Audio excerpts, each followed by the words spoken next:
మీ మధ్యకు క్షేమముగా నడిపించినటువంటి దేవాది దేవునికి నేను ముందుగా వందనాలు తెలియచేస్తూ ఉన్నాను. ప్రేమతో ఈ స్థలానికి నన్ను ఆహ్వానించినటువంటి సహోదరులు, దేవుని సేవకులు, చిన్ని గారికి ప్రత్యేకంగా వారి కుటుంబ సభ్యులకు నా వందనాలు తెలియచేస్తున్నాను. మరి ఈ స్థలానికి నేను రావడానికి కూడా కారణం, మన క్రైస్తవ ప్రపంచంలో అద్భుతమైన పాటలు రచించి స్వరకల్పన చేసి గానం చేసినటువంటి దైవజనులు మరి డాక్టర్ ఏ.ఎస్. స్టీవెన్సన్ గారు నన్ను ఈ స్థలానికి పరిచయం చేశారు. మరి ఎక్కడ ఏ స్థలంలో ఉన్నా వారికి ప్రత్యేకంగా వందనాలు తెలియజేస్తున్నాను. అలాగనే వేదికపై ఉన్నటువంటి దేవుని సేవకులందరికీ, అలాగే అధ్యక్షుల వారు డేవిడ్ గారికి ప్రత్యేకంగా వందనాలు. అలాగే నాకంటే ముందు చక్కటి ఉజ్జీవంగా మరి అద్భుతమైన స్వరముతో అద్భుతమైన సంగతులు బోధించిన దేవుని సేవకులు రాజేష్ గారికి ప్రత్యేకంగా నా వందనాలు తెలియజేస్తూ ఉన్నాను. ఆయన ఒక యవనస్తుడు, ఆయనకి చాలా కోరికలు ఉంటాయి. అంతేకాదు ఆయన చాలా అందంగా ఉన్నాడు, కోరుకునేవాళ్ళు చాలామంది ఉంటారు. కానీ ఆయన ఇటు చూడకుండా ఆయన సిద్ధపాటు అంతా దేవుని పరిచర్యలోనే నిమగ్నమై ఉన్నాడు. ఆయనను బట్టి నేను చాలా సంతోషిస్తూ ఉన్నాను. మరి నాకు చిన్ని గారి ఫ్యామిలీ నుంచి బాగా సుపరిచితులైన ఆత్మీయులు ప్రేమానందం గారు, వారి సతీమణి డాలి చెల్లి, వారి తాడేపల్లిగూడలో ఉండేవారు, నాకు బాగా పరిచయం. అలాగే గౌరవ ఎంఆర్ఓ గారు కూడా నాకు బాగా పరిచయం. మరి నేను గత మీటింగ్స్లో నేను ఇక్కడికి వచ్చాను. ఒక మీటింగ్లో చివరి ప్రార్థన చేశాను. అప్పుడు చిన్ని గారు చెప్పిన సాక్ష్యాన్ని కూడా నేను విన్నాను. ఈ నబీపేటలో అద్భుతమైన పరిచర్య, ఇలాంటి సభలు, అనేక మంది రక్షణార్థమై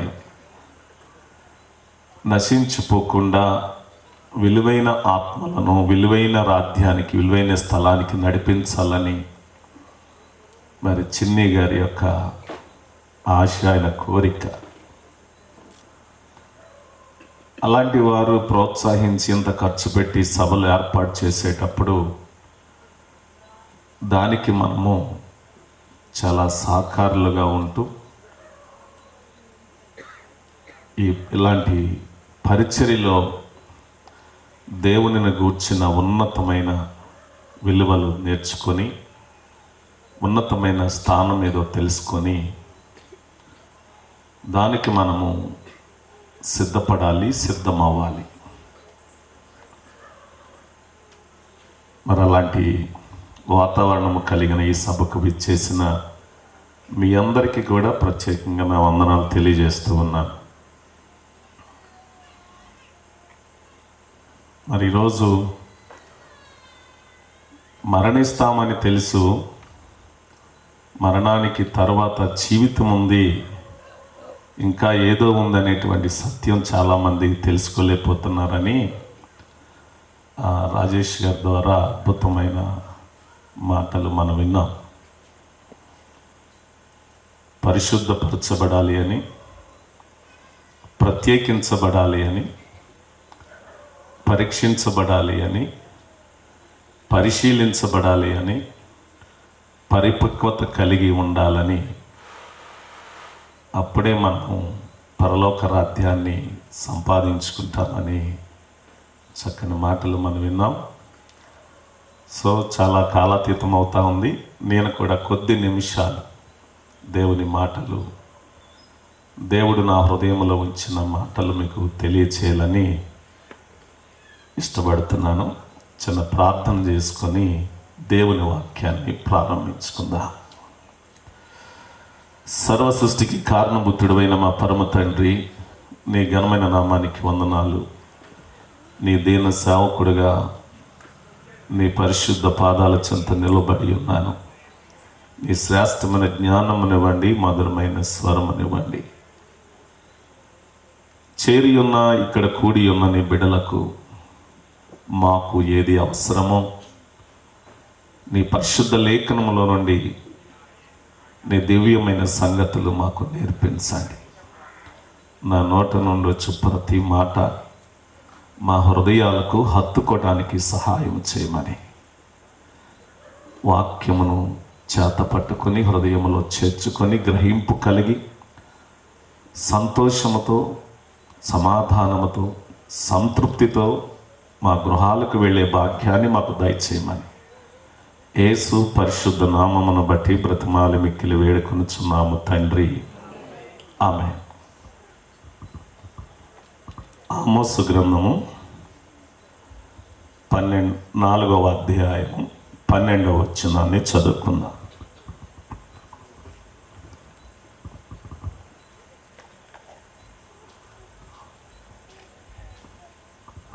దేవుని వాక్యాన్ని ఎవరన్నా చదివగలిగిన వారు ఉంటే చదివి వినిపించండి. దేవుని వాక్యాన్ని చదువుకుందాం. కాబట్టి ఇశ్రాయేలీయులారా,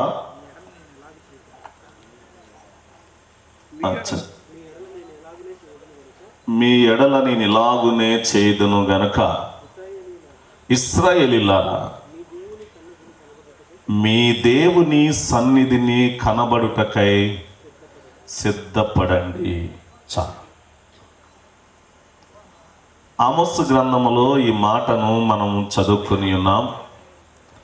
ఇశ్రాయేలీయులారా అనగా దేవుని జనాంగమా, దేవుని ప్రజలారా, ఆయన సన్నిధిలో కనబడటానికి మీరు సిద్ధపడండి.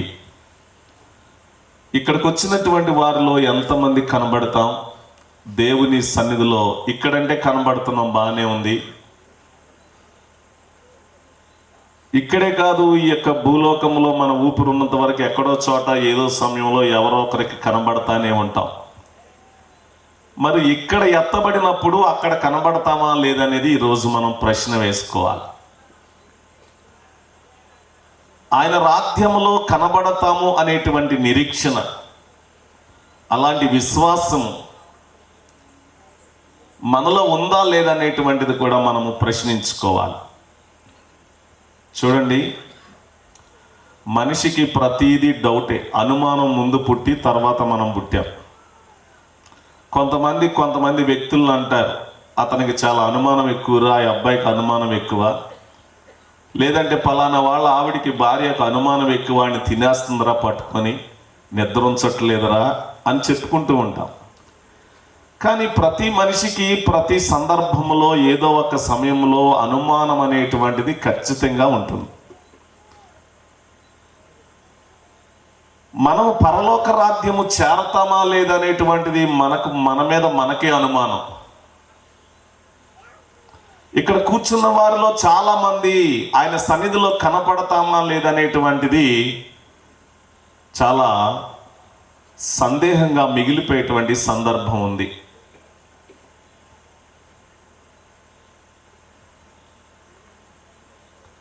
అన్నిటికీ మరణం ఉంది, అన్నిటికీ వయసు ఉంది, కానీ మరణానికి వయసు లేదు. నీవు పుట్టడానికి వయసు ఉంది, నీవు నడవడానికి వయసు ఉంది, నీవు మాట్లాడడానికి వయసు ఉంది, నీ పళ్ళు రావడానికి వయసు ఉంది, అన్నం తినిపించడానికి వయసు ఉంది, నీకు వివాహం చేయడానికి వయసు ఉంది, అన్నిటికీ వయసు ఉంది. కానీ మరణానికి వయసు లేదు. ఎప్పుడు రాలిపోతామో, ఎప్పుడు కూలిపోతామో ఇక్కడున్న ఎవరికి తెలియదు, ప్రపంచంలో ఉన్న ఏ సైంటిస్టుకు తెలియదు.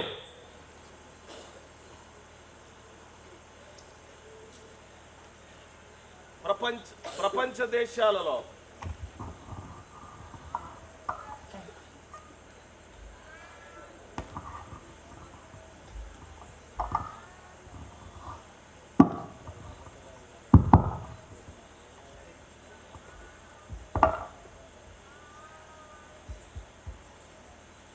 చివరికి చంద్రమండలం మీదకి వెళ్ళొచ్చినటువంటి మహానుభావులకు కూడా ఎప్పుడు రాలిపోతామో ఎప్పుడు కూలిపోతామో తెలియదు.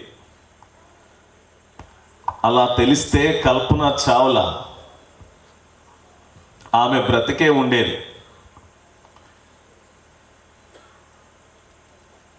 ప్రియమైన వారులారా, జీవ మరణములు దేవుని వశమై ఉన్నవి. మనము పుట్టుట ఆయనకు తెలుసు, మనము గిట్టుట కూడా ఆయనకు తెలుసు. ఆయన లేకుండా ఈ ప్రపంచమే లేదు. కాబట్టి మనము ఆయన సన్నిధిలో మాత్రమే కనబడడానికి సిద్ధపడాలి. నేను ఒక మాట చెప్తాను, జాగ్రత్తగా వినండి. ఈ భూమి మీదకి మనము అరువుగా వచ్చాం. ఏదో ఒక రోజు ఎరువుగా మారతాం. కాబట్టి పరువుగా బ్రతకాలి. క్రైస్తవులుగా నేను ఒక మాట చెప్తున్నాను. క్రీస్తులో క్రైస్తవుల సిద్ధపాటు అని ఒక టైటిల్ మనం పెట్టుకున్నాము అంటే దానికి మనం అనుగుణంగా మనము నడవగలగాలి, న్యాయబద్ధంగా మనము జీవించగలగాలి. అప్పుడే ఇతరులను రక్షణ మార్గములోనికి, క్రీస్తులోనికి మనము నడిపించగలుగుతాం. మనలోనే మాదిరి లేకపోతే, మనలోనే నడిచేటువంటి నడక సరిగ్గా లేకపోతే మనలను చూసి మన క్రీస్తును ఎవరు అంగీకరిస్తారు? ఈరోజు మన హృదయంలో వేసుకోవలసినటువంటి ప్రశ్న. నేను మళ్ళీ చెప్తున్నాను, భూమి మీదకి మనము అరువుగా వచ్చాం, ఏ పెట్టుబడి పెట్టలేదు. ఏదో ఒక రోజు ఎరువుగా మారతాం. ప్రతి మనిషి కులముతో పని లేదు, ధనముతో పని లేదు, బలముతో పని లేదు, జ్ఞానముతో పని లేదు. ఏదో ఒక రోజు ఎరువుగా మారతాడు. కాబట్టి మనము పరువుగా బ్రతకటం నేర్చుకోవాలి. అప్పుడే మనకు ఒక ఆధిక్యతను ప్రభు ఇస్తాడు. అప్పుడే ఒక ఐశ్వర్యాన్ని ప్రభు మనకిస్తాడు. అప్పుడే గొప్ప ఆశీర్వాదాన్ని ప్రభు మనకిస్తాడు. మనకు అలాంటి జీవితం లేనప్పుడు ఎడాపడని ఇష్టం వచ్చినట్టు నడుచుకుంటూ వెళ్తే దేవుడు నిన్ను కూడా పట్టించుకోడు. ఆయన సన్నిధిలో, ఆయన రాజ్యములో నువ్వు కనబడడానికి చోటే ఉండదని. పరిశుద్ధ లేఖనములో సిద్ధపాటు కలిగినటువంటి కొంతమంది వ్యక్తులు ఉన్నారు. సింపుల్గా వాళ్ళ సిద్ధపాటు ఎలా ఉందో జస్ట్ మీకు తెలియచేసి నేను ముగిస్తాను. చాలా సమయం అయింది కాబట్టి. పరిశుద్ధ లేఖనములో నుండి ఒక ఆయన చాలా విచిత్రమైన సిద్ధపాటు కలిగి ఉన్నాడు. ఆ సిద్ధపాటు చూస్తే, అది వింటే, అది చదివితే ఎంతో ఆశ్చర్యం అనిపించింది నాకు. ఆ సిద్ధపాటు ఏంటో చూద్దాం. పరిశుద్ధ లేఖనములో యోబు గ్రంథము 1వ అధ్యాయం 21వ వచనాన్ని చదువుకుందాం. యోబు గ్రంథము 1వ అధ్యాయము 21వ వచనం చదవండి. నేను నా తల్లి గర్భములో నుండి దిగంబరిగా వచ్చి తిని, దిగంబరినై అక్కడికి వెళ్తాను. యెహోవా ఇచ్చిను, యెహోవా తీసుకొనిను, యెహోవా నామమునకు స్తుతి కలుగును గాక. ఇంకా చదివితే 22వ వచనం. ఈ సంగతులలో ఏ విషయమందును యోబు ఏ పాపమును చేయలేదు, దేవుడు అన్యాయము చేసేనని చెప్పలేదు. అసలు యోబు జీవిత చరిత్రను మనం చాలాసార్లు వింటాం. యోబు ఊజు దేశంలో, ఆ తూర్పు ప్రాంతములో చాలా ధనవంతుడుగా ఉన్నాడు, చాలా గొప్పవాడుగా ఉన్నాడు. ఆయనకు పశువులు ఉన్నాయి, వ్యవసాయం ఉంది, పిల్లలు ఉన్నారు, భార్య ఉంది. మనలాగా సహసిద్ధమైనటువంటి జీవితాన్ని కలిగి ఉన్నాడు. తాను అంతేకాదు, దేవుని బిడ్డలారా, గొప్ప నీతిపరుడుగా ఉన్నాడు, యథార్థవంతుడుగా ఉన్నాడు, దేవుని యందు భయభక్తులు కలిగిన వాడుగా ఉన్నాడు. అసలు డబ్బులున్నవారు, ధనవంతులు, పొలాలు ఉన్నవారు, ల్యాండ్ లార్డ్స్, దేవుని బిడ్డలారా, రిచ్ మ్యాన్స్, వీళ్ళందరూ భక్తి జీవితానికి ఇంపార్టెన్స్ ఇస్తారా ఇవ్వరా అనేది మనం చెప్పలేము. కానీ ఇచ్చేవాళ్ళు ఉండొచ్చు, ఇవ్వని వాళ్ళు ఉండొచ్చు. కానీ లోకానుసారమైన ఆశలు కలిగి ఎక్కువగా జీవిస్తూ ఉంటారు. అలాంటి సందర్భంలో యోబులో మనం ఒక భక్తి జీవితాన్ని చూస్తున్నాం, యథార్థమైన జీవితాన్ని చూస్తున్నాం, ఒక నీతి కలిగిన వ్యక్తిగా చూస్తున్నాం. గొప్ప ధనవంతుడిగా ఉన్నాడు, బలవంతుడిగా ఉన్నాడు. అంతేకాదు దేవుని యందు ఎల్లప్పుడూ ప్రార్థన చేసేవాడిగా ఉన్నాడు. అలాంటి భక్తుపరుడి ఇంటిలో, అలాంటి ఒక ఉన్నతమైన వ్యక్తిత్వం కలిగిన ఇంటిలో ఒక అపాయం జరిగిపోయింది. అపశృతి చోటు చేసుకుంది. ఒక్కసారిగా తనకున్న ఆస్తిపాస్తులన్నీ పోయినాయి. తన బిడ్డలన్నిటినీ దేవుడు తీసేసుకున్నాడు. చివరికి తన భార్య కూడా తన దగ్గర ఉండడానికి ఇష్టపడలేదు. అలాంటి సమయంలో తన సిద్ధపాటు ఎలా ఉందో చూసారా? తన రెడీనెస్ యాక్టివిటీ ఎలా ఉందో చూసారా? ఆయన అంటున్నాడు, యెహోవా ఇచ్చెను, యెహోవాయే తీసుకొనెను, నేను దిగంబరిగా వచ్చాను, దిగంబరిగానే పోతాను, యెహోవా నామమునకు స్తుతి కలుగును గాక. అక్కడతో ఆయన ఆగలేదు.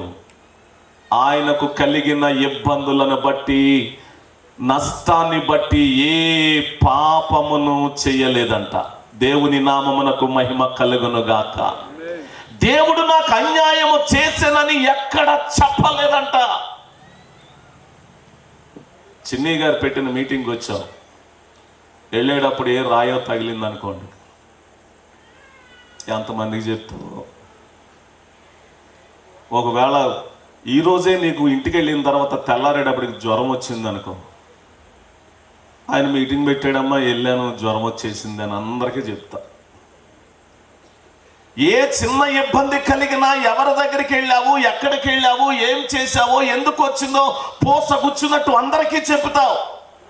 కానీ దేవుడు నాకు అన్యాయము చేసేనని ఒక్క మాట కూడా చెప్పలేదంట. యోబు వెళ్తాడా ఆయన రాజ్యానికి? నువ్వు నేను వెళ్తామా? ఆయన సిద్ధపాటు ఎంత గొప్పదో. It is a simple thing. ఇది నువ్వు అసలు ఈజీగా తీసుకోవద్దు. ఒక్కసారి ఆలోచించు మనసు పెట్టి. అదే మన కుటుంబంలో, మన యొక్క ఆత్మీయ జీవితంలో మనకు జరిగితే, మన సంఘంలో జరిగితే, మన గ్రామంలో జరిగితే, అలాంటి సిద్ధపాటు నీకుందా అని నేను ప్రశ్న వేస్తున్నాను ఈరోజు. మరణానికి వయసు లేదు, మరలా చెప్తున్నాను. అన్నిటికీ వయసు ఉంది, మరణానికి వయసు లేదు. ఎప్పుడు రాలిపోతామో, ఎప్పుడు కూలిపోతామో తెలియదు. యోబు అన్ని సంపాదించుకున్నాడు, అన్ని అమర్చుకున్నాడు, అన్ని ఐశ్వర్యాలు, ఆశీర్వాదాలు పొందుకున్నాడు. హీరో నుండి జీరో అయిపోయాడు. అయినప్పటికీ కూడా ఆయన సిద్ధపాటు చాలా డిఫరెంట్గా ఉంది. దేవుని సన్నిధిలో ఏ పాపమును చేయని వాడిగా ఉన్నాడు. అదే పరిశుద్ధత. నేను పరిశుద్ధుడినై ఉన్న ప్రకారము మీరును పరిశుద్ధులై ఉండండి. రాజేష్ గారు అద్భుతమైన మాటలు జ్ఞాపకం చేశారు. అవును ప్రియమైన దేవుని బిడ్డలారా, మన దేవుడు పరిశుద్ధుడు గనక మనము కూడా పరిశుద్ధులుగా జీవించినప్పుడు పరలోక రాజ్యములో కనబడే భాగ్యాన్ని మనము కలిగి ఉంటాం. రెండవ మాట మీకు తెలియచేస్తాను. పరిశుద్ధ లేఖనములో నుండి దానియేలు గ్రంథము 3వ అధ్యాయం 16-17 వచనాలు చదువుకుందాం. వాళ్ళ యొక్క సిద్ధపాటు ఎలా ఉందో చూద్దాం.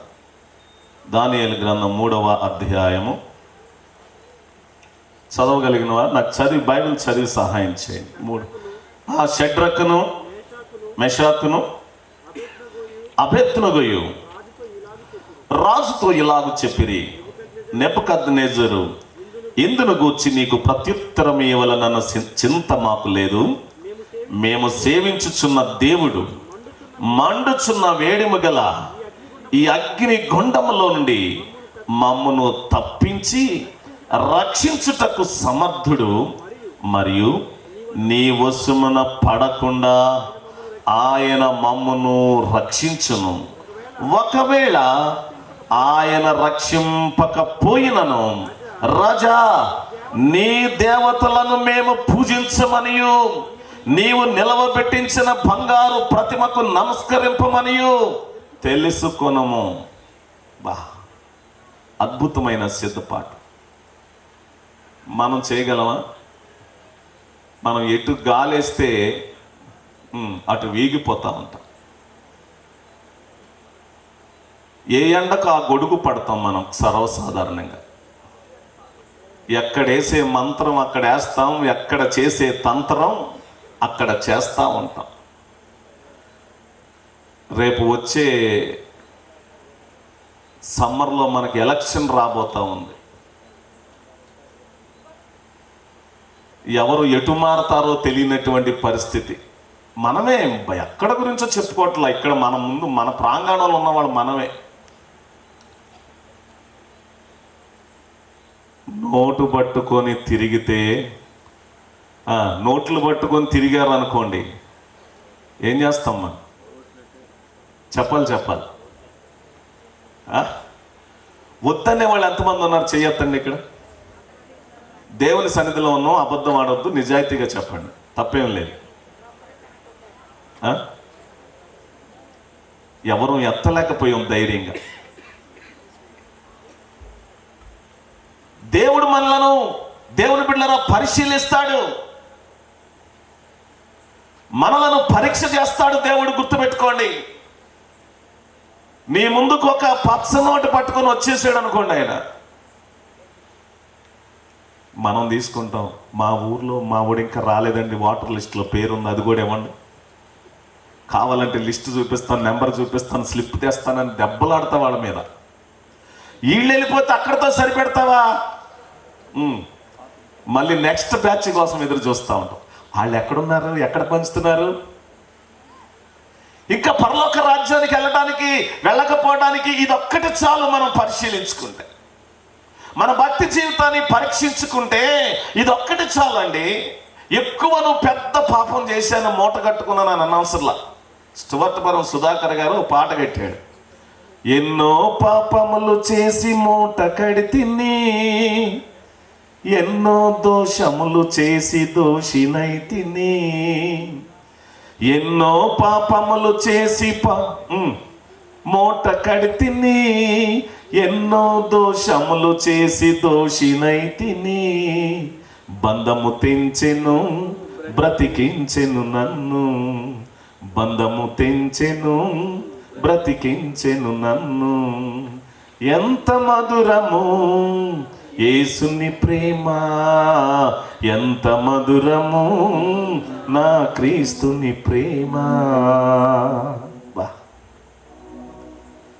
ఆయన ఎన్నో పాపములు చేసి మూట కట్టాను ప్రభా, ఎన్నో దోషములు చేసి దోషినయ్యాను ప్రభా, నా పాప బంధాన్ని తెంచి నన్ను బ్రతికించావు, నీ ప్రేమ ఎంత మధురము అన్నాడు ఆయన. మనం చిన్న దానికి లోబడిపోతాం. ఓటు నోటు,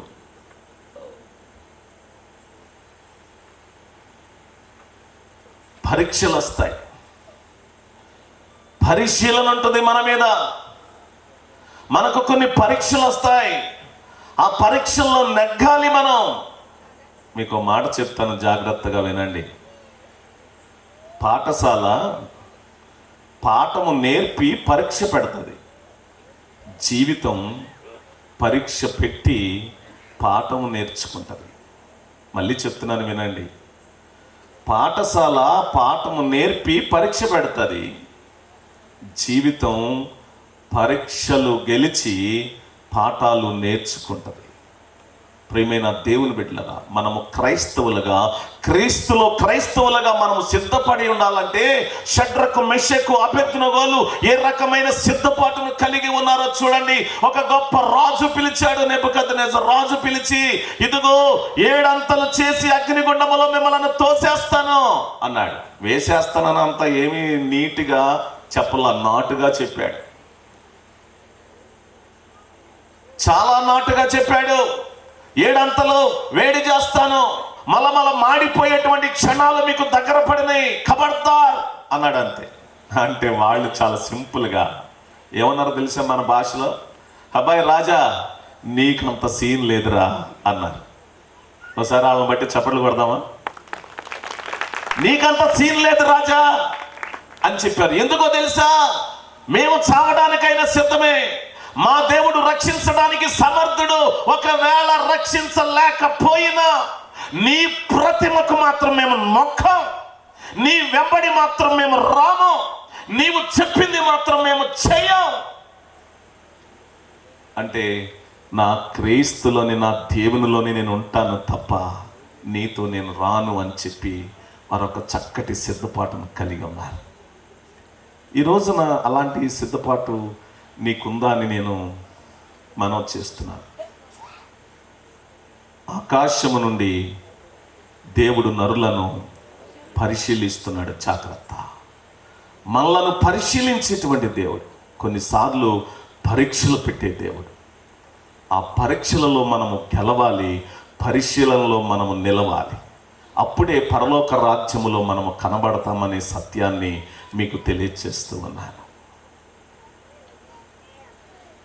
ప్రియమైన వారులారా, యేసయ్యను చాలామంది పరిశీలించారు, చాలామంది పరీక్షించారు. కానీ ఆయన అన్నాడు, ఎక్కడ కూడా ఎవరి విషయంలో కూడా ఎవరికి కూడా ఆయనను దోషముందని, ఆయనలో పాపముందని నిరూపించలేకపోయారు. నాలో పాపముందని ఎవడు చెప్పగలడు? ఈ ప్రపంచానికి ఒక సవాలు విసిరిన మొట్టమొదటి వ్యక్తి ఆయనే. ఇక ఎవరు కూడా ఉండరు, పుట్టబోరు.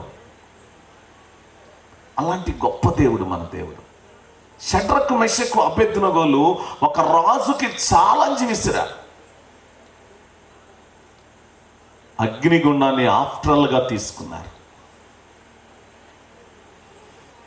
అగ్నిగుండంలో వేసేస్తానని ఆయన ఆజ్ఞను జారీ చేసినప్పటికీ కూడా జడియక, ఏమాత్రము కూడా తొట్టిల్లకుండా దేవుని యొక్క విశ్వాసం మీద కట్టబడిన బిడ్డలకు నిదర్శనంగా మనం చూస్తూ ఉన్నాం. ఈ రోజున నీ ఆత్మీయ జీవితం ఎలా ఉంది? నీ భక్తి ఎలా ఉందని నేను అడుగుతున్నాను. నీ సిద్ధపాటు ఎలా ఉంది? యోబు సమస్తమును కోల్పోయిన వాడిగా ఉన్నప్పటికి కూడా తన సిద్ధపాటు దేవునికి అనుకూలంగా ఉంది, దేవునిని వెంబడించే విధముగా ఉంది, దేవునిని స్తుతించే విధముగా ఉంది. షడ్రకు, మెషకు, అబేద్నెగోలు కొద్ది క్షణాల్లో చనిపోతారు అనేటువంటి విషయం వారికి తెలిసినప్పటికి కూడా, చనిపోయే ప్రమాదకరమైనటువంటి అగ్ని ముందున్నప్పటికీ కూడా, వారిని విసిరేస్తున్నప్పుడు కూడా బాబు అని బ్రతిమలాడేటువంటి పరిస్థితి వారిలో ఎక్కడ కూడా కనపడలేదు. విశ్వాసంలో దిగజారిపోయే పరిస్థితి కనబడలేదు. ఎక్కడ కూడా వారు ముఖములో ఎంత దిగులు కనపడలేదు. అదే మనలో మన ఇంటికి ఒక కానిస్టేబుల్ వచ్చాడంటే చాలు మన ముఖం అంతా దిగులుగా పడిపోతాం. ఎందుకు వచ్చాడో తెలియదు, అసలు అది వేరే విషయం. మొహం అంతా వికారం అయిపోద్ది. మనల్ని ఎవరన్నా మన ఊర్లో ఫంక్షన్ చేసుకుంటే పొరపాటును మర్చిపోయాడు అనుకోండి, పిలవకుండా, మన ముఖంలో చాలా తేడాలు వచ్చేస్తాయి. ఏమండి మోషే గారు, వస్తాయా? ఫంక్షన్ మర్చిపోతే పిలవాలని కూడా కాదు, అసలు ఎన్ని మాటలు కడిగేస్తావో నీవు. నేను ఎందుకు గుర్తుంటానమ్మా నీకు? నేను చేసిన మేలు మర్చిపోయావమ్మా, అదమ్మా ఇదమ్మా అని ఎన్ని మాటలు చదువుతావో. మంత్రాలు కూడా పనికిరావు, అలా చదువుతావు మాట. అరే చిన్న విషయానికే నీ ఫీలింగ్స్ మారిపోతే, నీ వీధిలో ఒక కుక్క, పిచ్చి కుక్క తిరుగుతుందంటేనే నీ ముఖంలో భయం పుట్టుకుంటదే. మీ ఊర్లో దొంగ తిరుగుతున్నాడంటేనే బీసుకుపోతావే. అగ్నిగుండాన్ని ముందు పెట్టి నేను అగ్నిలో వేసేస్తానని చెప్పితే, వారి భక్తిలో, విశ్వాసములో ఎక్కడ రాజీ పడలేదు. రాజుని వ్యతిరేకించగలిగే శక్తి, సామర్థ్యం వారి భక్తిలో కనబడింది. దేవునికి మహిమ కలుగును గాక. ఎంత అద్భుతమైన సంగతో చూడండి. వారు సిద్ధపాటు ఒక ప్రత్యేకమైన రీతిలో ఉంది. దేవుని బిడ్డలారా, ప్రేమతో నేను మనవి చేస్తూ ఉన్నాను. యోబు లాంటి సిద్ధపాటు నీకుంటే దేవుని రాజ్యములో కనబడతావు.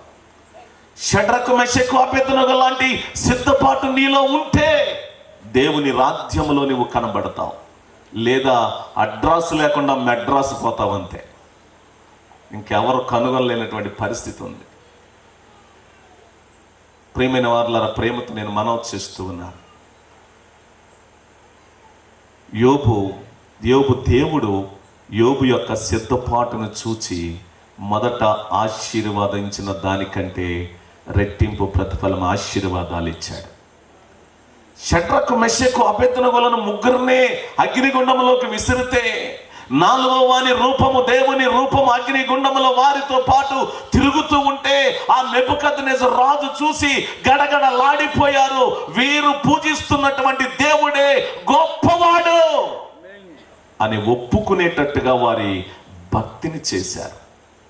ఆ సిద్ధపాటు నీకుంటే ఈ రోజున ప్రపంచంలో అనేక మంది క్రైస్తవులుగా మారే అవకాశం మనం ఇచ్చిన వాళ్ళం అవుతాం.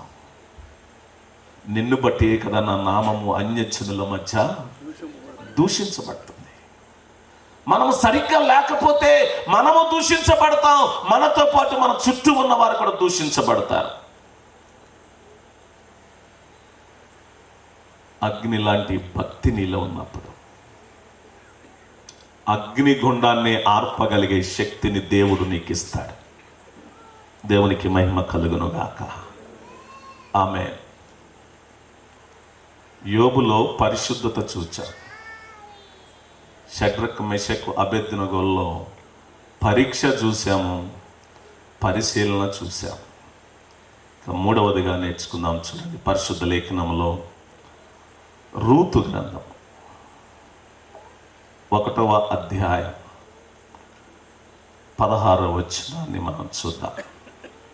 రూతు సిద్ధపాటు ఏ విధంగా ఉందో చూద్దాం. మనం మొదటి అధ్యాయము 16వ వచనం. అందుకు రూతు నా వెంబడి రావద్దనియు నన్ను విడిచిపెట్టమనియు నన్ను బ్రతిమాలుకొనొద్దు. నీవు వెళ్ళే చోటకే నేను వస్తా, నీవు నివసించు చోటనే నేను నివసిస్తా. నీ జనమే నా జనము, నీ దేవుడే నా దేవుడు. నీవు మృతి పొందు చోటనే నేను మృతి పొందుతాను, అక్కడనే పాతి పెట్టబడతాను. మరణము తప్ప ఏదైనాను నిన్ను నన్ను ఎడబాయుదని నిన్ను నన్ను ప్రత్యేకించిన ఎడల యెహోవా నాకు ఎంత కీడైనా చేయునుగాక. నేను చాలామంది అత్తలు ఒకప్పుడు కోడళ్ళగా వచ్చిన వాళ్ళు ఉన్నారు, అమ్మలు ఒకప్పుడు కోడళ్ళగా ఉన్నారు, ఇప్పుడు ప్రజెంట్ కోడళ్ళగా ఉన్న వాళ్ళు కూడా ఇక్కడ ఉన్నారు చాలామంది. ఎదురుగుండా కూర్చున్న బామలు ఇద్దరు కూడా ఒకప్పుడు కోడళ్ళే ఒక ఇంటికి. అత్త కోడళ్ళ మధ్య సందర్భాలు చూస్తే చాలా విచిత్రంగా ఉంటాయి. అత్తగారు కోడలను మార్చలేదు, ఆ అత్తగారిని కోడలు గౌరవించలేదు, ప్రేమగాను చూడలేదు. ఇది జగమెరిగిన సత్యం. ఇది నిజం, ఒప్పుకోవాలి మనం.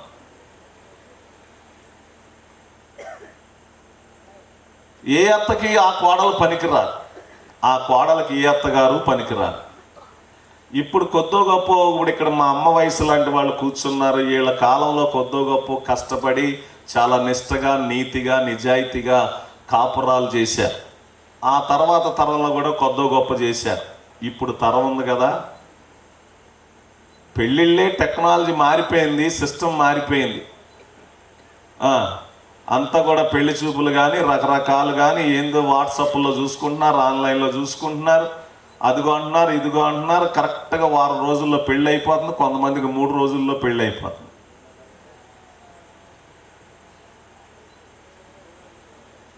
పెళ్ళైన 3వ రోజున 3 రోజులే ఇక్కడ ఉంటున్నారు. ఒక రోజు అమ్మగారి ఇంటికి వెళ్ళి వస్తున్నారు, వెంటనే కుంపట వేరే పెట్టేస్తున్నారు. నీ కుండ నీదే, నా కుండ నాదే, నీ గది నీదే, నా గది నాదే. కానీ రూతు చాలా స్పెషలైజేషన్గా ఉంది, ఒక ప్రత్యేకమైన బిడ్డగా ఉంది ఇక్కడ రూతు. తన అత్తతో మాట్లాడవలసిన మాటలు కాదవి. మీరు లోతుగా ఆలోచిస్తే ఇందాక బ్రదర్ రాజేష్ గారు చెప్పారు, బైబిల్ను దేవుని బిడ్డలరా మంచిగా ఒక మంచి గుణము కలిగి పరిశుద్ధత కలిగి లోతు కంటూ కూడా శ్రద్ధగా చదివితే మన జీవితాన్ని చాలా చక్కగా చదివిద్ది బైబిల్ మనం చదివితే బైబిల్ మన జీవితాన్ని చదివిద్ది. బైబిల్ చదవటం నేర్చుకోవాలి. రూతు తీర్మానం ఎంత గొప్పగా ఉందో, తన సిద్ధపాటు ఎంత గొప్పగా ఉందో చూడండి. దైవజనులు రాజేష్ గారు ఇందాక ఒక మాట చెప్పారు. మేము ఆ ఇంట్లో కూర్చున్నప్పుడు, నేను వంశీ అన్న దగ్గర ట్రైనింగ్ అయ్యాను. నా ఆత్మీయ తండ్రి, ఆయనకు నాకు ఒక కమిట్మెంట్ ఉందని చెప్పారు. ఏమిటి ఆ కమిట్మెంట్ అంటే, రాజేష్, నాలో ఊపిరి ఉన్నంత వరకు నీవు నాతోటే ఉండాలి అనేటువంటి ఒక కమిట్మెంట్, ఒక సమర్పణ చేసుకున్నారంట ఇద్దరు. ఇప్పుడు రాజేష్ బాబు ఏం చెప్పారంటే, అయ్యా నేను ఏ స్థాయిలో ఉన్నా, ఎన్ని వేల మందిలో ప్రసంగాలు చెప్పినా, దేవుడు నన్ను ఎంత గొప్పగా దీవించినా, నేను వంశీ అన్న దగ్గరే ఉంటాను, ఆయనతోటే ఉంటాను. ఒకసారి చప్పట్లు కొడదామా? ఒక హైందవ బ్యాక్గ్రౌండ్ నుండి ఆయన రక్షించబడి ఆయన ఈ రోజున అమెరికా వెళ్ళొచ్చు. రాజేష్ గారు ఇతర దేశాల్లో చక్కటి సాఫ్ట్వేర్ ఉద్యోగాలకు వెళ్ళొచ్చు. ఉన్నతమైన భవిష్యత్తును కలిగి వేరే వేరేగా చేసుకోవచ్చు. కానీ దేవుని సన్నిధిలో ఆయన సిద్ధపాటు ఎంత గొప్పగా ఉందంటే నాకు చాలా నచ్చింది. నేను చాలా ఇష్టపడ్డాను ఆయన. కారణం ఏమిటి అంటే, ఆ తగ్గింపు జీవితం. వయసులో ఉన్న పిల్లలు చాలా టెంపర్గా ఉంటారు. ఇక్కడున్న మా రాజేష్ గారి వాక్యం చెప్పిన ఆయన వయసు, అక్కడ కూర్చున్న యవనస్తుల వయసు ఇంచుమించు ఒకేలా ఉంటుంది. కానీ వాళ్ళని ఇప్పుడు ఈ మీటింగ్ అయిన తర్వాత రోడ్డు మీదకి వెళ్ళి చూస్తే అసలు మామూలుగా నడక మారిపోద్ది, మాట మారిపోద్ది, పోజు మారిపోద్ది, అన్నీ మారిపోతాయి. మా వాళ్ళు చెప్పుకుంటున్నారు, సార్ ఈయనండి అనుకొని. ఎవరేమనుకున్నా టోటల్గా యవనస్తులు అందరూ అంతే. కొంతమంది దేవుని సన్నిధిలో రక్షణ పొందుతారు కానీ పేరు మార్చుకుంటారు కానీ తీరు మార్చుకోరు. పేరు మారుతుంది కానీ తీరు మారదు. ఉపయోగం ఏమిటి? కానీ రూతు పేరు మార్చుకుంది, తన తీరు మార్చుకుంది. ఒక మాట మీకు చెప్పాలని ఇష్టపడుతున్నాను. నయోమి తన భర్తతో వచ్చింది, కుమారులతో వచ్చింది, పెళ్లి చేసుకున్నారు, కొడుకులు చనిపోయారు, భర్త చనిపోయాడు, తనకి ఏమీ లేదు, కట్టుకున్న బట్టలు తప్ప. ఏ కోడలన్నా వెళ్తుందా తమ్ముడు? ఎవరన్నా వెళ్తారా అసలు? ఇప్పుడు రాజేష్ గారు వెనకాల నేను వెళ్ళాను అనుకోండి, లేదా డేవిడ్ గారు వెనకాల నేను వెళ్ళాను అనుకోండి, వాళ్ళ దగ్గర చిల్లుగా అవ్వలేదు, భోజనం పెట్టించలేరు. నేను ఎంత దూరం వెళ్తాను, ఒక ఊరు వెళ్తాను, అక్కడ ఏమి నాకు పెట్టించకపోతే, ఓ డ్రింక్ ఇప్పించకపోతే వెనక తిరిగి వచ్చేస్తాను. ఆయనకు ఆయనే తినలేను, తాగలేనప్పటికి నన్నేం చూస్తాడు అని. అంతేనా బ్రదర్? ముందుకు వెళ్ళలేం. ఒకసారి యేసయ్య ఒక సభ పెడితే గలిలయ ప్రాంతంలో విశేషముగా అశేషమైన ప్రజలు ఆ ప్రాంతానికి వస్తే భోజనం పెడదాం వీళ్ళకి ఏదన్నా అని చెప్పి అడిగారంట. ఆ సముద్రపు ఏరియాలో ఏముంటాయి? ఇప్పటికీ ఏమి ఉండప్పుడు అంటే స్టాల్స్ చాలా పెట్టారు. ఎవరి దగ్గర ఏమైనా ఉందేమో చూడమని ప్రభు చెప్పినప్పుడు ఆంద్రేయ ఒక బాలుడి దగ్గరికి వెళ్ళి 5 రొట్టెలు 2 చేపలు తెచ్చిన సందర్భం మనందరికీ బాగా తెలుసు. అక్కడ కొన్ని వేల మంది ప్రజలుంటే ఈ ఆహారం ఎలా సరిపోతుంది అనేటువంటిది ప్రశ్న. ఒకవేళ ఆ రోజే గనక యేసయ్య అద్భుతమైన కార్యం చేసి వాటిని ఆశీర్వదించి అందరికీ సంతృప్తిగా భోజనం పెట్టకపోతే నేను అనుకుంటున్నాను ఆ తర్వాత రోజు మీటింగ్కి ఎవరో వెళ్ళకపోయి ఉండేవారు. దేవుడు అద్భుతమైన కార్యం చేశాడు. అసలు నయోమి దగ్గర ఏముందండి? ఆమె కట్టుకున్న వస్త్రాలు తప్ప ఆమె దగ్గర ఏమీ లేదు. కానీ ఆమె పట్టుకున్న దేవుడు చాలా గొప్పవాడు. ఆమె కలిగి ఉన్న దేవుడు గొప్పవాడు. అది గ్రహించింది రూతు. రూతు ఒక కన్యరాలుగా ఉంది. ఒక మోయాబు ప్రాంతంలో పుట్టింది. శపితమైన ప్రాంతము, పాపమునకు నిలయమైన ప్రాంతము, విసర్జించబడిన ప్రాంతము. మోయాబు అంటేనే దేవునికి ఇష్టము లేనటువంటి ప్రాంతము. అలాంటి పరిస్థితుల్లో పుట్టి పెరిగినటువంటి యవనస్తురాలు రూతు వెంబడి వెళ్ళడానికి సిద్ధపడింది. ఏమంది? సిద్ధపాటు ఎలాగుందో తెలుసా రూతుది? అత్త, నీ దేవుడే. అసలు ఎంత అద్భుతమైన సంగతి అండి. ఈ రోజున నువ్వు చెప్పగలవా? ఒక నిజరక్షకుడైన జీవము కలిగిన దేవునిని అంగీకరించినటువంటి సేవకుల నోట వచ్చిన మాట విని, అయ్యా నీ దేవుడే నా దేవుడు, నీతోటే నేను వస్తా, నువ్వెక్కడ చస్తే నేను అక్కడ చస్తా అని నువ్వు చెప్పగలవా? చెప్పలేకే చాలా మంది ఇంకా సేవా పరిచర్లు యవనస్తులు తగ్గిపోతున్నారు, వెనకొండిపోయారు. ఈ రోజున సరైన సిద్ధపాటు లేని సేవకులు తయారైపోయారు. ఈ మధ్యకాలంలో ఒక ఆయన, మరి చెప్పొచ్చో చెప్పకూడదో, ఓ బిషప్ గారు చనిపోయారంట. ఆయనను సమాధి చేద్దామని చెప్పి రెడీ చేసి హాస్పిటల్ నుండి తీసుకొచ్చి ఆయన వస్త్రాలు స్నానం చేపిద్దామని తీస్తే ఒంటి నిండా రచ్చరేట్లు ఉన్నాయంట. దారాలు, ఆ దారం, ఈ దారం, ఆ కాయలు, ఈ కాయలు, అవి ఇవి అన్ని కట్టేసి ఉన్నాయంట. చుట్టూ ఉన్న సంఘము, సంఘ నాయకులు, విశ్వాసులు అతనిని చూసి, ఆ లక్షణాలు చూసి చాలా విస్తుపోయారంట. మనం ఎలా ఆలోచిస్తున్నాం? ఒక ఆయన సంఘంలో సంఘ పెద్దగారు చనిపోయాడంట. తిన్నగా ఆయన పాతాళానికి వెళ్ళిపోయాడు. పాతాళానికి నడిపించినాయి అంట దోతలు. పరలోకం కాదు, కిందకు పోయాడు. ఆ తర్వాత ఆయన అక్కడ ఉండి ఎంట్రన్స్లో ఆయనకి ఏదో బాయ్స్ తప్ప చెప్పాడంట. వచ్చిన వాళ్ళందరిని రిసీవ్ చేసుకుంటున్నారంట. ఆ ఊర్లో ఆ పాస్టర్ గారు వచ్చాడంట అక్కడికి. ఎక్కడికి? పరలోకానికి కాదు, పాతాళానికి. ఆ సంఘ పెద్ద ఆశ్చర్యంగా, అయ్యా పాస్టర్ గారు, అయ్యి బాబు మీరు వచ్చారు ఏంటండి బాబు, మీరు వచ్చారు ఏంటండి బాబు అని అంటుంటే, ఊరుకోర అరవకరా, వెనకాల బిషప్ గారు వస్తున్నాడు అన్నాడంట. ఎవరు వస్తున్నారు చెప్పండి? భక్తి ఎలా మారిపోయిందో చూసారా? ప్రేమతో నేను మనవి చేస్తున్నాను. రూతు లాంటి సిద్ధపాటు నీకుందా నేను అడుగుతూ ఉన్నాను. ఆమె స్వేచ్ఛగా బ్రతకలిసినటువంటి బిడ్డ. ఆమె ఒక విశాలమైన సామ్రాజ్యాన్ని సృష్టించుకొని అందచందలతో, ఆట పాటలతో అనేక మందిని ఆకర్షించుకొని తన జీవితాన్ని లోకము వైపు ఉన్నతముగా ఎదగలిసినటువంటి పరిస్థితి. కానీ ఆమె ఒక రిక్తురాలుతో బయలుదేరింది. నీ దేవుడే నా దేవుడు, నీ జనమే నా జనము, నువ్వేం తింటే అదే తింటాను, నువ్వెక్కడ చస్తే అక్కడే చస్తాను అని ఎక్కడి నుండి స్టార్ట్ చేసిందంటే, నీ దేవుడే నా దేవుడు అనే మాట దగ్గర నుండి ఆమె సిద్ధపాటు కలిగి ఉంది. ఈ రోజున ప్రియ సహోదరి సహోదరుడా, ఎన్నోసార్లు వాక్యం వింటున్నావు, ఎన్నోసార్లు మందిరాలకు వెళ్తున్నావు, సభలకు వెళ్తున్నావు, ఇలాంటి ప్రత్యేకమైన కూడికలకు వెళుతున్నావు, కానీ నీ జీవితంలో మార్పు రావట్లా. నీ జీవితంలో ఒక ప్రత్యేకమైన సిద్ధపాటు నీకున్నట్లా. ఒక అన్యురాలుగా ఉండవలసిన రూతు ధన్యురాలుగా మార్చబడింది. దేవుని కంటే ఎక్కువగా దేనిని ప్రేమించినా అది ఒక విగ్రహమే అని దేవుని వాక్యము సెలవిస్తా ఉంది. అన్యురాలుగా ఉండవలసిన రూతు ధన్యురాలుగా మార్చబడింది.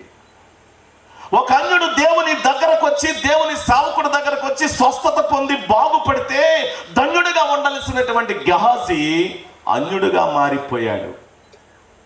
పాపమును మూట కట్టుకున్నాడు. What about you? ఈరోజు నీ పరిస్థితి ఏమిటి? ధన్యులుగా ఉండాల్సిన మన బ్రతుకులు అన్యత్వంలోనికి వెళ్ళిపోతున్నాయి. అన్యత్వంలో ఉండాల్సినటువంటి జీవితాలు ప్రభు పాదాల దగ్గరకు వచ్చి ధన్యులుగా మార్చుకుంటున్నారు గొప్ప గొప్ప వాళ్ళు. ఈరోజు నీ పరిస్థితి ఏమిటి? ఇందాక బాబు రాజేష్ గారు చెప్పారు, వారి ఇంట్లో వారి మేనమామ గారు పరిశుద్ధ గ్రంథాన్ని దూషించారని, పరిశుద్ధ గ్రంథాన్ని విమర్శించారని. బైబిల్ చదువుతుంటే చెవిలో రకరకాలుగా మాటలు, భగవద్గీత, రామాయణం అన్ని వినిపించేవారని. అలాంటి ఆయన ఈ పరిశుద్ధ గ్రంథాన్ని ఒక 30 రోజులు చదివి మార్పు చెందిన మహోన్నతమైన క్రైస్తవుడిగా బ్రతుకుతున్నాడని సాక్ష్యం చెప్పారు. ఎంత అద్భుతమైన జీవితం! నీలో సరైన మార్పు కనబడుతుందా? నీలో సరైన సిద్ధపాటు ఉందా? ఇక్కడికి మీటింగ్కి అయితే సిద్ధపడి వచ్చావు, కానీ సిద్ధపడి వచ్చిన నీవు పరలోక రాజ్యం వెళ్ళడానికి, ఈ స్థలానికి రాగలిగావు, ఆ స్థలానికి వెళ్ళడానికి సరైన సిద్ధపాటు నీకుందా అని అడుగుతున్నాను. రూతు లాంటి సిద్ధపాటు నీకుంటే పరలోక రాజ్యంలో నీవు కనిపిస్తావు. దేవుని నామమునకు మహిమ కలుగును గాక. చివరి మాట చెప్తాను. యోబులో పరిశుద్ధతను చూశాం. షడ్రక్, మెషక్, అబేద్నెగోలో పరీక్షను గెలిచేటువంటి సిద్ధపాటును మనం చూసాం. రూతులో ప్రత్యేకమైన సిద్ధపాటును మనం చూసాం. ఇక మనం పరిపక్వత కలిగినటువంటి సిద్ధపాటును చూసి ముగించుకుందాం. పరిశుద్ధ లేఖనములో ఫిలిప్పీయులకు రాసిన పత్రిక 1వ అధ్యాయం 21వ వచనాన్ని మనం చదువుకుందాం. ఫిలిప్పీయులకు రాసిన పత్రిక 1వ అధ్యాయం 21వ వచనం. నా మట్టుకైతే బ్రతుకుట క్రీస్తే, చావైతే లాభం. ఇప్పటి వరకు కొన్ని విచిత్రమైన సంగతులు మనం చూసాం. యోబుకు అన్నీ పోయినాయి, అందరూ పోయారు, కానీ ఆయన మాత్రం బాగానే ఉన్నాడు. ఆయన సిద్ధపాటును మనం చూసాం. షడ్రక్, మెషక్, అబేద్నెగోలను మనం చూసినప్పుడు వారు అగ్నిగుండములో వేస్తానన్నాడు, కానీ వేస్తాడో లేదో కన్ఫర్మ్ లేదు, కానీ వారు సిద్ధపాటును విడిచిపెట్టలేదు. ఇక్కడ రూతును మనం చూసాం. ఏమీ లేకపోయినా అందరూ పోయినా తన అత్తతో వెళ్ళిపోవడానికి సిద్ధపాటు కలిగింది. కానీ ఇక్కడ పౌలు అంటున్నాడు, బ్రతుకుట క్రీస్తే, చావైతే లాభం. లాభ నష్టాల్లో వ్యాపార గణితంలో ఉంటుంది, మనందరికీ బాగా తెలుసు. ఇలాంటి లాభకరమైనటువంటి చావును లాభముతో పోల్చుకున్నటువంటి ఆ భక్తిని, ఆ సిద్ధపాటును చూస్తే మనకు ఆశ్చర్యం కాదా?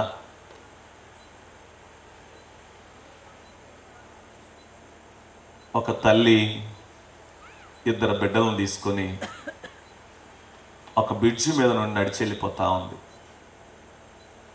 పొరపాటున ఆ బిడ్డ జారి ఆ నదిలో పడిపోయాడు. బిడ్డ జారి పడిపోతే ఆ తల్లి ఆ బ్రిడ్జి మీద నుండి పిల్లవాడి కోసం దూకుతుందా? నా కొడుకుని రక్షించండి, నా బిడ్డను రక్షించండి, నదిలో పడిపోయాడు, కాలంలో పడిపోయాడు, రక్షించండి, రక్షించండి అని కేకలు పెడుతుంది తప్ప తాను తెగించి మాత్రము దూకదు. కానీ ప్రభు అయినటువంటి యేసుక్రీస్తు ఈ ప్రపంచంలో తనకు తన ప్రాణాన్ని బలిగా, అర్పణగా మనందరి యొక్క పాపముల నిమిత్తం, మనందరి యొక్క రక్షణార్థ నిమిత్తము ఆయన ఇవ్వడానికి స్వచ్ఛందంగా పరలోకము నుండి భూలోకానికి వచ్చాడు. ఆయనను మాదిరిగా తీసుకున్నటువంటి పౌలు అంటున్నాడు, బ్రతుకుట క్రీస్తే, చావైతే లాభం. ఎంత చక్కటి సిద్ధపాటు! ఇక నేను బ్రతికిన క్రీస్తులోనే బ్రతుకుతాను, చనిపోయినా క్రీస్తులోనే చనిపోతాను. బ్రతికినను ప్రభువారమై ఉన్నాము, చనిపోయినను ప్రభువారమై ఉన్నాము. There is no option. ఇక తదుపరి ఏమీ లేకుండా మాట్లాడుతున్నాడు అతను. నా ఊరు ఆయనే, నా ఊపిరి ఆయనే. ఆయన లేకుండా నేను లేను అంటున్నాడు. ఆయన తిమోతికి రాస్తూ అన్నాడు, నేను పూర్వము హానికరుడను, దూషకుడను, హింసకుడను, నన్ను తన పరిచర్యకు నియమించి నమ్మకమైన వానిగా ఎంచినందుకు నన్ను బలపరిచిన మన ప్రభు అయిన క్రీస్తు యేసుకు కృతజ్ఞతుడునై ఉన్నాను, తెలియక అవిశ్వాసము వలన చేసి తిని గనక కనికరింపబడితిని. దేవుని వాక్యము తెలియక ముందు, దేవుని సన్నిధి ఏంటో తెలియక ముందు, సిద్ధపాటు అంటే ఏమిటో నువ్వు వినక ముందు, ఒకవేళ తెలియక చేసిన పాపమును బట్టి కనికరించబడతావేమో కానీ తెలిసి నువ్వు పాపము చేస్తే నీకు కనికరము లేదు. పాపము వలన వచ్చు జీతము మరణం. జాగ్రత్త సహోదరి, సహోదరుడా. ఈ రోజున పౌలులో ఒక పరిపక్వత మనం చూస్తున్నాం. ఆయన చేసిన ప్రయాణాలు, ఆయన చేసిన సువార్త యాత్ర, ఆయన కలిగి ఉన్నటువంటి సిద్ధపాటు అసలు ఈ ప్రపంచంలో ఎవ్వరికీ అలాంటిది అవ్వలేదు. ఈ ప్రపంచంలో ఆయన ఒక్కడే, నేను క్రీస్తును పోలి నడుచుకొనుచున్నాను, మీరు నన్ను పోలి నడుచుకొనండి అని చెప్పగలిగాడు ధైర్యంగా. ఇంకెవరైనా ఎప్పుడైనా చెప్పారా? చెప్పితే అది నమ్మశక్యం అయితే కాదు. నేను చెప్తా ఉన్నాను, పౌలు చెప్తా ఉన్నాడు, క్రీస్తునకు కలిగిన, యేసు క్రీస్తుకు కలిగిన మనస్సును మీరు కలిగి ఉండండి అన్నాడంటే నేను కలిగి ఉన్నాను అని అర్థం. ప్రియమైన వారులారా, ప్రేమతో నేను మనవి చేస్తున్నాను, ఒకప్పుడు తన జీవితం ఏంటో మనందరికీ తెలుసు, ఒకప్పుడు తన పరిస్థితి ఏమిటో మనందరికీ తెలుసు. కానీ ఈ రోజున పౌలు క్రీస్తును పోలి నడుచుకుంటున్నాడు, మీరు నన్ను పోలి నడుచుకోనండి అని చెప్తున్నాడు. ఆ ధైర్యం మనకుందా? ఆ విధమైనటువంటి సువార్తను మనము కలిగి ఉన్నామా? అనగా మంచి సాక్ష్యాన్ని మనము కలిగి ఉన్నామా? ఆమోసు గ్రంథంలో మనం చూసినట్లుగా, ఇశ్రాయేలులారా, దేవుని సన్నిధిలో కనబడడానికి సిద్ధపడండి. ప్రార్థన కాదు, సిద్ధపడండి. మీ సిద్ధపాటు ఎలా ఉంది? ఈరోజు నేను ముగిస్తా ఉన్నాను. ఎలాంటి నిరీక్షణ మీకుంది? ఒక తల్లి వాడలో తన కూతురు దగ్గరికి బయలుదేరి వెళుతూ ఉంటే, మధ్యలోకి వెళ్ళాక వాడ మునిగిపోయే ప్రమాదం ఉంటే, ఆ ప్రమాదంలో అందరూ భయభ్రాంతులతో పరుగులు పెడుతుంటే, కన్నీళ్లు కార్చి ఎలుగెత్తి ఏడుస్తూ ఉంటే, ఈ తల్లి సంతోషంగా ప్రార్థన చేసుకుంటుందంట, చప్పట్లు కొడుతూ పాటలు పాడుతుందంట. ఆ చుట్టూ ఉన్నటువంటి వారు ప్రశ్నించారంట, ఏమా మనం కొద్ది క్షణంలో చనిపోతాం, వాడ మునిగిపోయే ప్రమాదం ఉంది, నువ్వు సంతోషంగా పాటలు పాడుతున్నావు ఏమిటి అని ప్రశ్నిస్తే, ఆ తల్లి చెప్పిందంట, వాడ క్షేమముగా వెళితే చిన్న కూతురు దగ్గరికి వెళతాను, వాడ మునిగిపోతే పెద్ద కూతురు దగ్గరికి వెళ్తానని చెప్పిందంట. ఇదేంటి, నువ్వు చనిపోతావు కదా, నీ పెద్ద కూతురు ఎక్కడుంది, నీ చిన్న కూతురు ఎక్కడుంది, ఎలా వెళ్తావు ఏంటని ప్రశ్నిస్తే ఆ తల్లి చెప్పిందంట, నా చిన్న కూతురేమో ముంబైలో ఉంది, వాడ క్షేమంగా వెళితే నేను ముంబై వెళ్తాను, వాడ మునిగిపోతే నా పెద్ద కూతురు పరలోకములో ఉంది, పరలోక రాజ్యానికి వెళతానని చెప్పిందంట. ఎంత చక్కటి నిరీక్షణ, ఎంత గొప్ప సిద్ధపాటు, ఎంత గొప్ప విశ్వాసం. ఈ రోజున నీకు ఆ కమిట్మెంట్ ఉందా, సిద్ధపాటు ఉందా నేను అడుగుతున్నాను. పౌలు చెప్తున్నాడు, బ్రతుకుట క్రీస్తే, చావైతే లాభం, ఇక మరొకటి లేదు నా జీవితంలో అని చెప్తూ ఉన్నాడు. ఒకప్పుడు రోమా సామ్రాజ్యాన్ని గడగడలాడించినటువంటి వీరుడు, ధీరుడు, సూర్యుడు, అలాంటి దేవుని బిడ్డల గొప్ప వ్యక్తి దేవుడు ఒక్క వెలుగుతో అకస్మాత్తుగా పడేసాడంట. నువ్వెవడవయ్యా అన్నాడు. ఇంతకు విషయం చిత్రం ఏంటో తెలుసా? పౌలుకి, ఆ సౌలుకి అప్పుడు పడిపోయినప్పుడు ఆడియో ఉంది కానీ వీడియో లేదు. ఆడియో ఉంది, మాట్లాడేది ఉంది, వీడియో లేదు, చూపు పోయిందంటాడు. ఆ ఒక్క దెబ్బకే మారు మనసు పొందాడు, రక్షణ పొందాడు, మరలా వెనక్కి తిరిగి చూడలేదు. అలాంటి సిద్ధపాటు మనకు కావాలి. ఈరోజు మరలా మనం లోకము వైపు చూస్తే,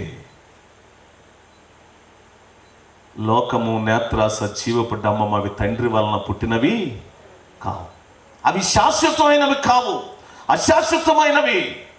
ఒక్కసారి మనం దేవుని వైపు చూస్తే మరలా తిరిగి లోకము వైపు చూడకుండా ఉండే సిద్ధపాటు మనం కలిగి ఉండాలి, పౌలులాగా. అప్పుడే పరలోక రాజ్యానికి చేరే అవకాశం మనకు. ఈరోజు నేను ముగిస్తూ ఉన్నాను. యోబు లాంటి సిద్ధపాటు నీకుందా? ఆయన నష్టపోయిన పాపము చేయలేదు, పరిశుద్ధత కలిగి ఉన్నాడు. షడ్రకు మెషకు అబేద్నెగోల యొక్క సిద్ధపాటు నీకుందా? వారు పరీక్షలో, అగ్నిగుండం యొక్క పరీక్షలో గెలిచారు. అలాంటి పరిస్థితి నీలో, అలాంటి సిద్ధపాటు నీకుందా అని అడుగుతున్నాను. రూతు ప్రత్యేకమైన బిడ్డగా, అన్యజనులలో నుండి ప్రత్యేకించబడిన బిడ్డగా, ప్రత్యేకమైనటువంటి ఒక వ్యక్తిగా, ప్రార్థనా పరురాలుగా ఆశీర్వదించబడింది. రూతు గర్భములో నుండి లోక రక్షకుడైన యేసు ఉదయించాడు. ఎంత గొప్ప భాగ్యాన్ని ప్రభు ఇచ్చాడో! నీ సిద్ధపాటును బట్టే నీకు ప్రతిఫలాన్ని దేవుడిస్తాడు. ఇక 4వదిగా అపోస్తుడైనటువంటి పౌలును మనం చూస్తే ఆయనలో ఒక పరిపక్వత మనం చూస్తూ ఉన్నాం.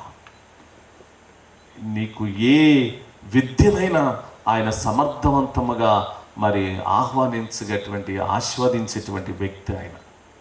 అలాంటి గొప్పవాడు, అలాంటి గొప్ప వ్యక్తి ఈ ప్రపంచానికి ఒక మాదిరిగా నిలబడ్డాడు. అలాంటి పరిపక్వత కలిగిన భక్తి మనం కలిగి ఉంటే ఆయన శక్తిని ఆశ్రయించే వారిగా పరమరాజ్యంలో కనబడతాం. దేవునిని కలిగి ఉందాం. ఈ లోకములో నువ్వెంత చేసినా, ఏది చేసినా అది నీకు ఉపయోగపడదు. ఇక్కడే ఉండిపోతుంది. నీ పేరైన, ప్రఖ్యాత, కీర్తి అయిన, చదువైన, జ్ఞానమైన, బలమైన, ధనమైన, వయసులో ఉండగా నేను అన్ని చేశాను, ఇన్ని చేశాను, ఆడిని కొట్టాను, ఈడిని కొట్టాను, అది తిట్టాను, ఇది తిట్టాను, చాలా చేశాను అయ్యా, నేను తిరిగినంత తిరుగుడు మీరు ఎవడో తిరగలేదని చాలా గొప్పలు చెప్తాం. ఈ గొప్పలు దేనికి పనికిరావు, దేనికి పనికిరావు.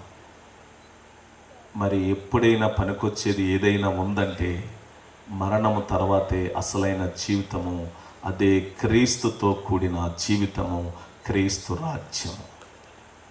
క్రీస్తులో క్రైస్తవుల సిద్ధపాటు గుర్తుపెట్టుకోండి. యోబు వలె ఉండాలని, షడ్రకు మెషకు అబేద్నెగోలు ఉండాలని, రూతు వలె ఉండాలని, పౌలు వలె ఉండాలని తెలియచేస్తూ మరి మన కొరకు యేసయ్య మరలా రాబోతున్నాడు. మీ హృదయములను కలవరపడనివ్వకండి. ధైర్యము కలిగి, సిద్ధపాటు కలిగి ఉండండి. ప్రభుతో ఎత్తబడే గుంపులో చేరండి. పరమరాజ్యములో మనందరం ఏదో ఒక సమయాన్ని కలుసుకుందాం. దేవుడి పరిశుద్ధ మాటలు దీవించునుగాక. ఆమేన్. చిన్న ప్రార్థన చేస్తాను. పరిశుద్ధుడా, పరమ తండ్రి, మీ నామానికి వందనాలు.